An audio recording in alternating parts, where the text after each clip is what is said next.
Bonjour à toutes et à tous et bienvenue dans ce cours de droit social. Partie 1, Introduction. Le droit social, un ensemble de normes. Des normes qui régissent certains types de relations sociales. Le droit social est le produit du contexte, des orientations et des rapports de force du moment. On a affaire à une matière vivante qui évolue avec le temps. On a le passé lointain d'une part, qui explique son émergence, son développement et sa configuration actuelle au sein du droit. Le droit du travail est encore fort imprégné de l'histoire. D'autre part, on a le passé proche et le présent qui influent sur sa consistance et ses fonctions. On a donc une évolution constante. On est dans une matière qui ne cesse d'évoluer. Le droit social est un monde large qui touche beaucoup d'individus. Le droit du travail est une partie du droit social. On citera 4 fonctions et ou domaines. Premièrement, la protection du travailleur vis-à-vis du donneur d'ordre, encadrement normatif des droits et des obligations de 2 parties à la relation de travail. Il s'agit donc du droit du travail, qui est la réglementation du contrat de travail et du travail. Deuxièmement, la protection du travailleur vis-à-vis des risques sociaux. Quels sont les risques sociaux ? Ce sont la perte d'emploi, l'incapacité de travail, la vieillesse, la maladie, etc. Octroi de prestations de remplacement dans ces cas-là, ou de complément lorsque le travailleur est confronté à un risque social. Il s'agit ici du droit de la sécurité sociale. Troisièmement, on a la répression des infractions à la réglementation. Donc il y a une branche du droit pénal qui concerne le droit social. Il s'agit du droit pénal social ou du droit judiciaire qu'on dira aussi contentieux social. Enfin, on a la réglementation ou régulation du marché de l'emploi. Il s'agit du droit de l'emploi. Les règles qui organisent l'activité professionnelle des travailleurs a également un impact sur le marché et sur l'économie. Le droit de l'emploi a donc pour objet le marché du travail et son fonctionnement, à savoir comment crée-t-on des emplois, etc. Point suivant, le droit social au sein du droit.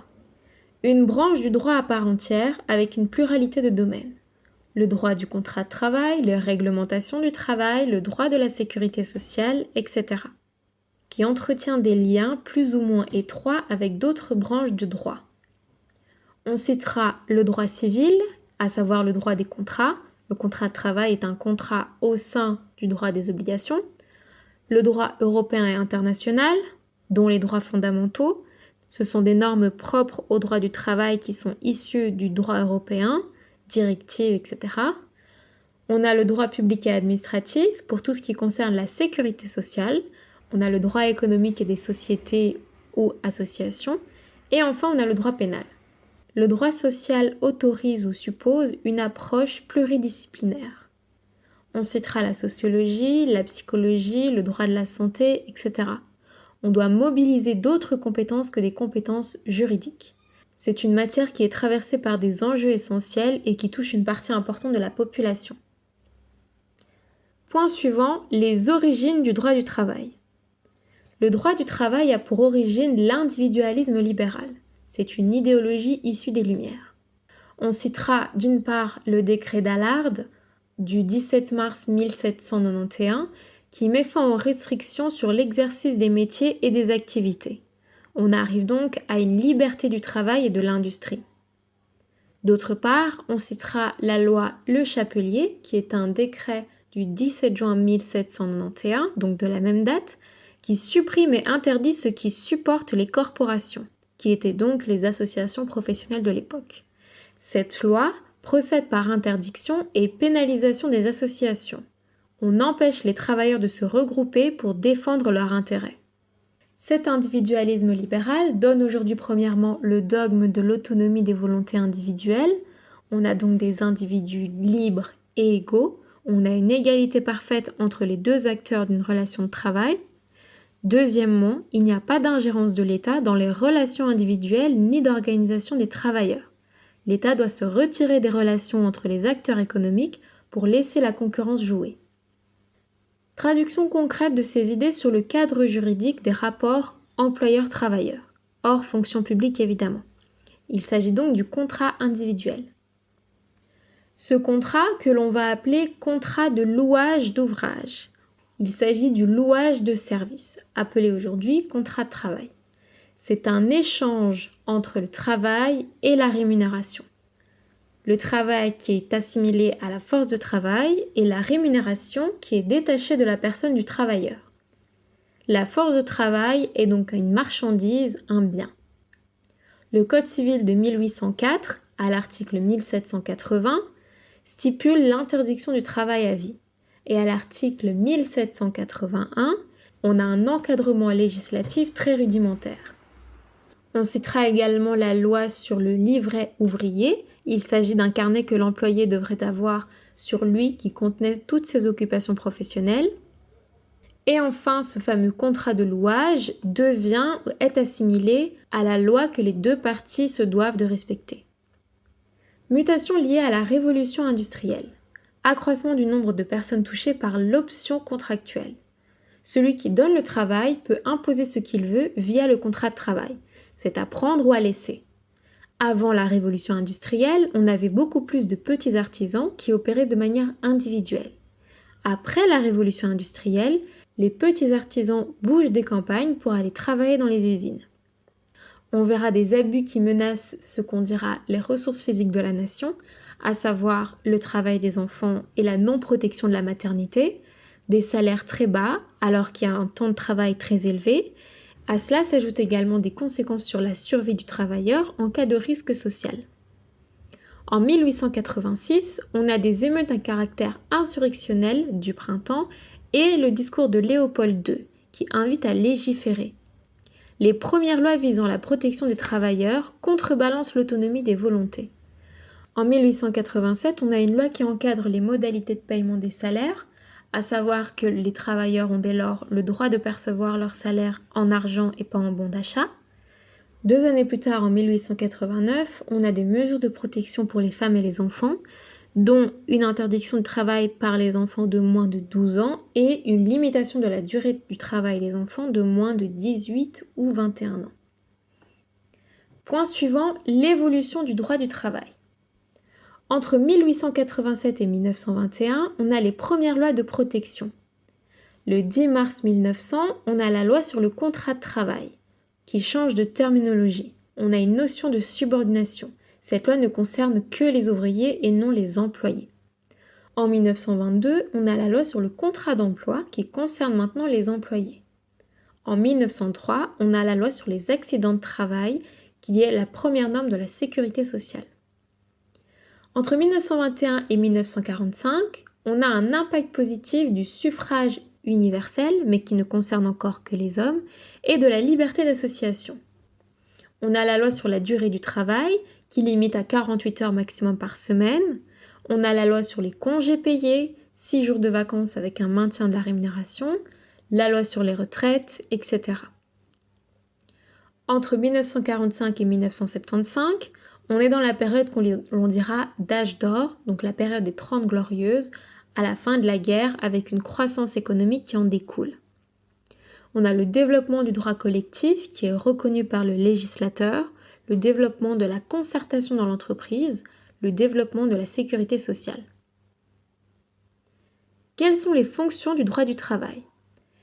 Le droit du travail a pour fonction de protéger les travailleurs salariés, qui est la partie faible du contrat et qui ne peut dicter des conditions qui lui sont favorables.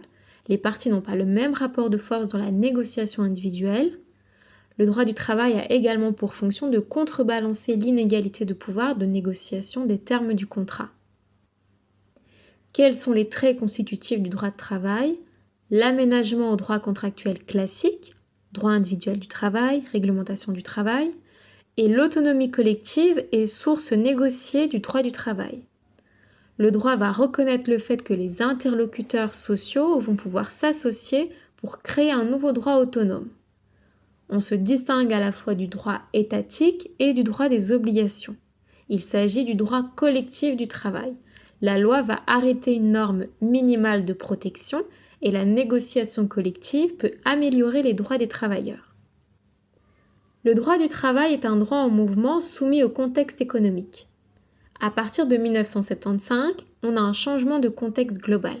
On a la globalisation des économies avec la mondialisation des flux de capitaux, on a une évolution des théories économiques dominantes et enfin, on a une transformation interne des économies.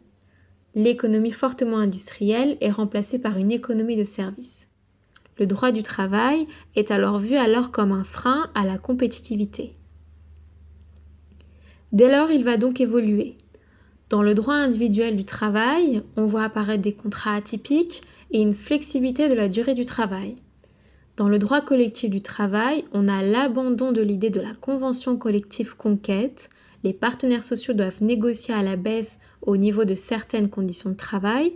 Et enfin, dans le droit de l'emploi, on a une importante vision du marché du travail. Comparément à la période des 30 glorieuses, on a ce qu'on appelle vraiment un retour en arrière. On voit donc apparaître des nouvelles fonctions du droit du travail. Au sein même de l'entreprise, le droit du travail est un outil de gestion des ressources humaines. Au niveau macroéconomique, le droit du travail est un outil d'amélioration du fonctionnement du marché du travail et sert à l'économie concurrentielle. On a également l'ajout d'un trait constitutif au droit du travail, qui est la réglementation du marché de travail, que l'on a nommé le droit de l'emploi. Dans un premier temps, le droit du travail se construit pour assurer la protection des travailleurs et ensuite on découle tout ça. Les réalités sont plus complexes que cela. L'évolution du contexte économique a beaucoup d'influence sur le droit du travail. En réalité, on voit que le droit du travail est toujours hyper important pour la protection des travailleurs. Point suivant, élément de définition du droit du travail. Le droit du travail ne concerne pas toutes les relations de travail. Il y a un caractère central du contrat de travail. La porte d'entrée du droit du travail, c'est ce fameux contrat de travail. Dès lors, nous tenterons d'élaborer une définition à partir de distinctions. Première distinction, le travail volontaire contre le travail rémunéré. Première situation. Martin est un pensionné, il travaille comme bénévole dans un magasin Oxfam 2 jours par semaine. Deuxième situation, Pierre travaille chez Oxfam à mi-temps pour un salaire de 1 877 € brut. C'est la situation 2 qui concerne le droit du travail. D'une part, on a le travail volontaire, qui est une activité exercée sans rétribution, qui concerne la loi du 3 juillet 2005, qui est relatif aux droits des volontaires. D'autre part, on a le travail rémunéré, qui est effectué donc en contrepartie d'une rémunération. Ici, le critère de définition du droit du travail est le travail rémunéré. Deuxième distinction, le travail subordonné contre le travail indépendant. Première situation, Yousra est comptable. Elle travaille seule et a de nombreux clients dans sa région, essentiellement des avocats. Deuxième situation, Jean-Paul est également comptable. Il travaille pour le compte de la société Libé Compta, spécialisée dans la comptabilité pour des professions libérales qui comptent 10 comptables. C'est la situation 2 qui concerne le droit du travail.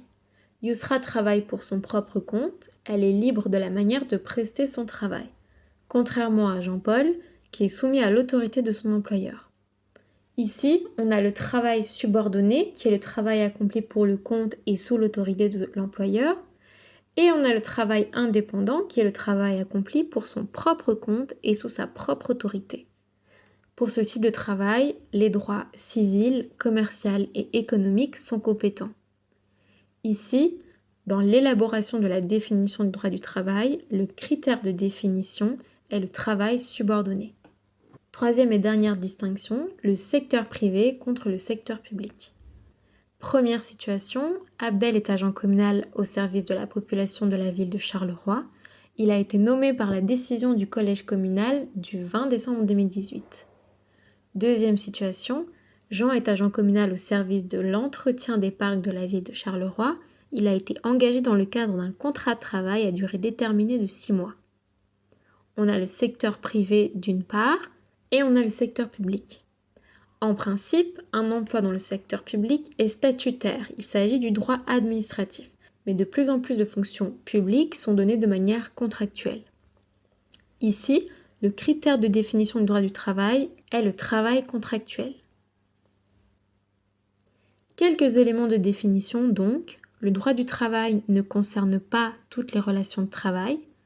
L'ensemble des normes qui régissent les relations de travail sont rémunérées, subordonnées et contractuelles. Le contrat de travail est la porte d'entrée de l'ensemble du droit du travail, mais certaines des normes du droit du travail s'appliquent à d'autres formes de travail. comme par exemple les règles sur la protection de la rémunération qui s'appliquent au secteur privé et au secteur public. Quels sont maintenant les champs d'application spécifiques des différentes branches du droit du travail? On a tout d'abord le droit individuel du travail. Il s'agit des relations individuelles au niveau de l'entreprise. Elles sont encadrées par la loi du 3 juillet 1978. Ici, le champ d'application concerne le travail subordonné contractuel. Ensuite, on a le droit collectif du travail. Il s'agit des relations collectives au niveau de l'entreprise, des professions et au niveau du territoire national. Le champ d'application du droit collectif du travail varie selon les législations et s'applique également au travail subordonné dans le secteur privé. On citera l'article 2 du 5 décembre 1968 dans le secteur public, la loi du 19 décembre 1977 organisant les relations entre les autorités publiques et les syndicats des agents relevant de ces autorités. Illustration. Article 2 de la loi du 5 décembre 1968. Paragraphe 1. La présente loi s'applique aux travailleurs et aux employeurs ainsi qu'aux organisations. Paragraphe 3.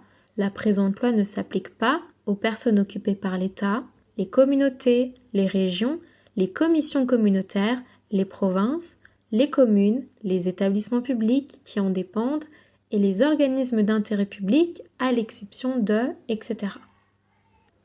Troisième champ d'application, la réglementation du travail. Il s'agit de l'autorité publique et des normes soustraites à la négociation des parties au contrat.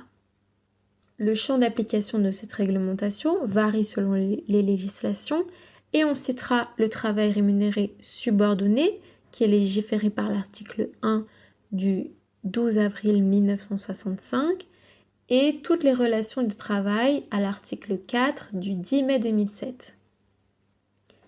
Illustration. Article 1 de la loi du 12 avril 1965. La présente loi s'applique aux travailleurs et aux employeurs. Pour l'application de la présente loi sont assimilés 1 aux travailleurs, les apprentis, ainsi que les personnes qui, autrement qu'en vertu d'un contrat de louage de travail, fournissent contre rémunération des prestations de travail sous l'autorité d'une autre personne. Point suivant. Les sources du droit du travail. Normes étatiques. Leurs natures sont majoritairement impératifs en droit du travail et très largement pénalement sanctionnées. Et d'ordre public en droit de la sécurité sociale. Il y a une idée de contrebalancer l'autonomie des volontés. Quelles sont les sources normatives originales? On a la convention collective de travail. D'une part, on a l'importance de la hiérarchie des normes. Il y a une articulation à faire entre les sources conventionnelles et étatiques. D'autre part, on a l'impact ou le rôle des partenaires sociaux. Ce sont les acteurs du droit collectif du travail sur l'élaboration des normes. On arrive maintenant dans la partie 2 du cours de droit social, droit collectif du travail. La synthèse des bases légales relatives à ce chapitre est disponible à la page 1 de la synthèse. Premier point, liberté syndicale. La liberté syndicale est une application du droit d'association. Elle fait partie des droits fondamentaux. On reconnaît la liberté syndicale au moment où l'État reconnaît le droit d'association et la liberté d'expression. Sans liberté syndicale, on a un droit du travail qui est très pauvre. On citera la Constitution de l'époque qui reconnaît le droit d'association à l'article 20, qui est maintenant devenu l'article 27, en 1830. Les articles du Code pénal 414, 415 et 416 répriment la coalition d'ouvriers ou d'employeurs. Ils répriment pénalement le fait de se regrouper pour défendre ses intérêts. Ils qualifient cela de délit de coalition. Il est impossible de mener des actions collectivement pour défendre un droit. Plus de 2000 poursuites vont être intentées sur base de cette interdiction. Deuxième étape à la liberté syndicale, on dépénalise la coalition. On abolit les délits de coalition. On a un nouvel article de la commission paritaire, que l'on dira CP. Il s'agit de l'article 310 qui incrimine les atteintes à la liberté de travail et d'industrie. On va sur les moyens d'action. On peut se réunir, mais on ne peut rien faire. On ne peut pas faire grève. Les caisses communes d'assistance qui viennent en aide aux employés peuvent se développer au grand jour puisqu'on reconnaît la liberté du droit de se réunir.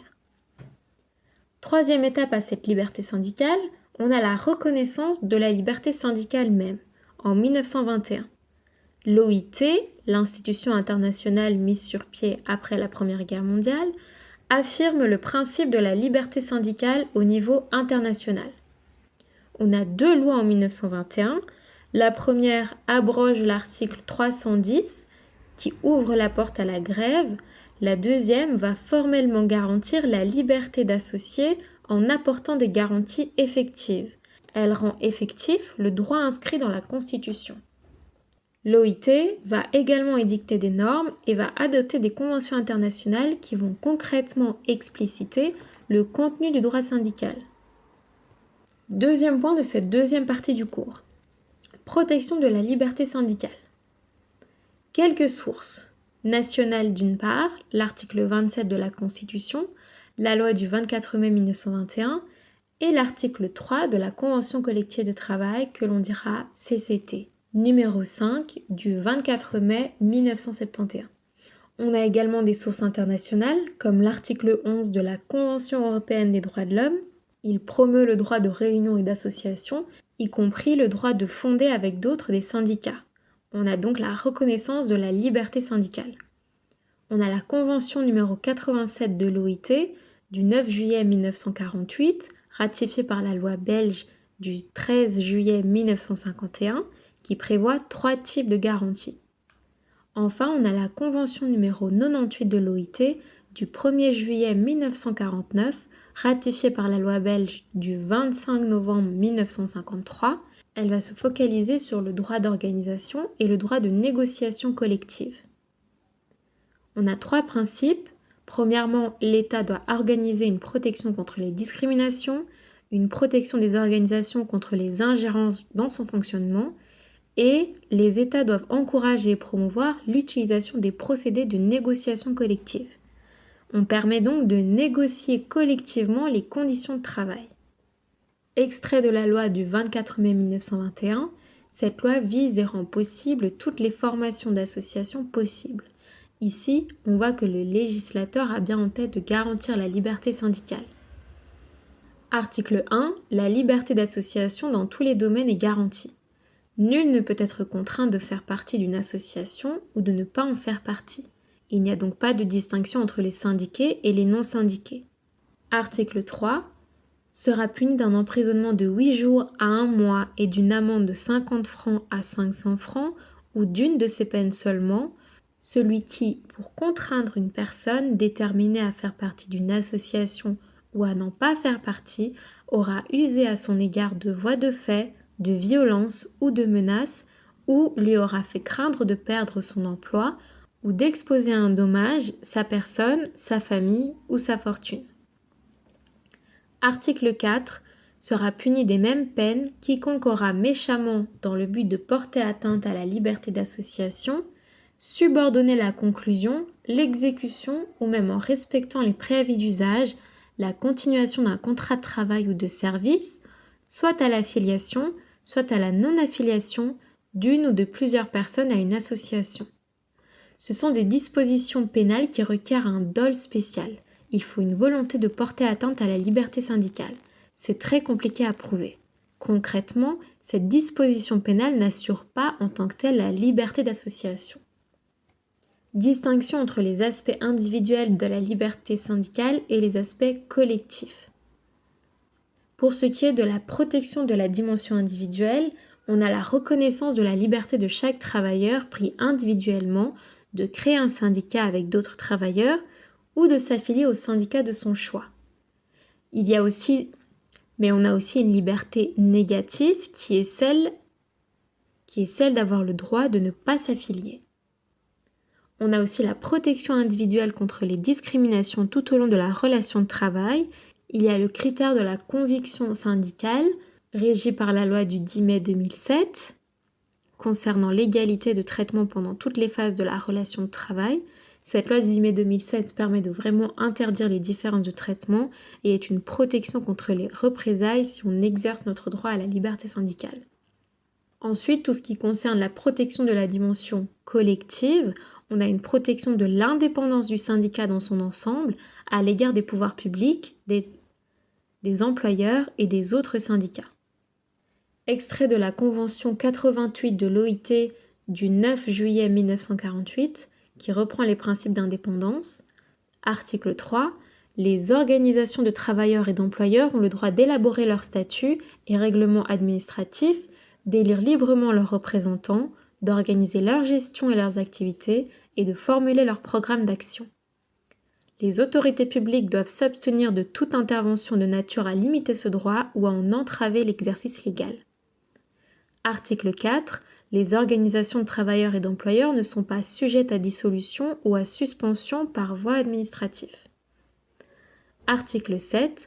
L'acquisition de la personnalité juridique par les organisations de travailleurs et d'employeurs, leurs fédérations et confédérations, ne peut être subordonnée à des conditions de nature à mettre en cause l'application des dispositions des articles 2, 3 et 4 ci-dessus. Point suivant, statut juridique des organisations professionnelles. Premièrement, on a le contrat d'association. Quelles sont ses qualifications juridiques ? Il s'agit d'un contrat au sens des articles 1101 du Code civil et il s'agit d'un contrat d'association qui est défini par référence à l'article 1.2.2 du Code des sociétés à but non patrimonial. Quel est son régime juridique ? Il s'agit d'un contrat innommé qui concerne donc le droit commun des conventions. Article 1107 du Code civil, la loi ne détermine pas toutes les caractéristiques que doit avoir le contrat d'association et les règles auxquelles il est soumis. On dit innommé lorsque l'association ne prend pas une des formes proposées par la loi, telle que la forme d'une ASBL. Les associations peuvent donc déterminer leurs propres règlements et leurs propres statuts. L'article 2 de la loi du 24 mai 1921 garantit la liberté d'association.